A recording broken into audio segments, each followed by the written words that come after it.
Okay, let's play a game. Imagine fear just vanished for a day.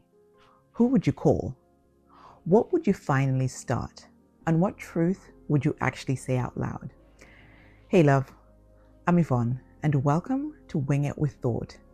This is a place where we chat faith, modern life through scripture.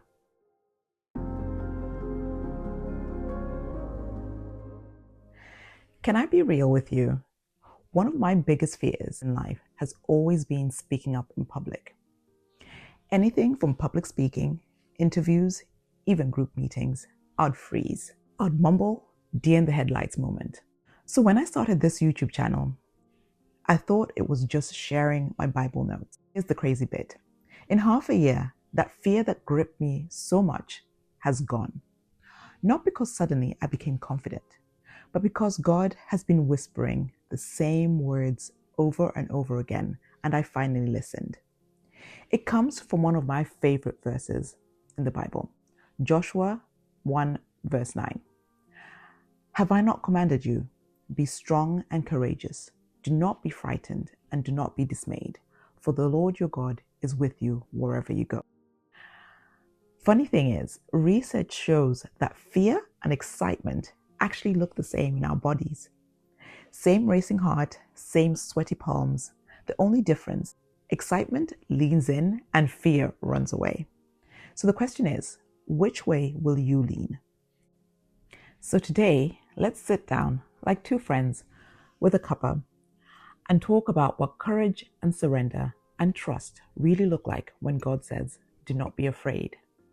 Courage, facing fear head on. Here's the thing. Courage doesn't mean you're fearless. It means you feel the fear, but you choose to believe God more than the fear. Look at Joshua, about to take over from Moses. Huge job. God tells him, be strong, be courageous, do not be afraid, for I go before you. And then we have Peter. He actually walks on water. Can you imagine? How crazy is that? But the second he looks at the waves, instead of Jesus, he sinks. That's me most days. 1 minute, all faith. The next minute, panic. But Jesus didn't let him drown. He pulled him up. He knew Peter too well. His hands were already outstretched and waiting for Peter to look up. And that's the point. Our courage doesn't come from us. It comes from the one standing with us. Peter could take the first step because of Jesus. His courage wasn't self-made. He was feeding off Jesus. You know what's crazy? Fear is so universal that people build entire careers talking about it. How many TED Talks have gone viral on fear? A whole world tour, best-selling books, podcasts, because it resonates with us. Shonda Rhimes had her famous year of yes, saying yes to everything that scared her. And Susan Jeffers' famous phrase, feel the fear and do it anyway. That's courage. Not pretending fear isn't there, but moving through it. But for us, the difference is this. We don't just move through fear. We move with God. Honestly, hitting upload on my first video wasn't about YouTube. It was about obedience. My hands were shaking like I was on a TED Talk, but on the other side of the shaky step was freedom. That's courage. Not ignoring the waves, keeping your eye on the one who walks above them. Letting go of control. Now surrender. This one's messy. It's not glamorous. It's not cute social media caption. It's that daily wrestle of saying, okay, God, not my way, but yours.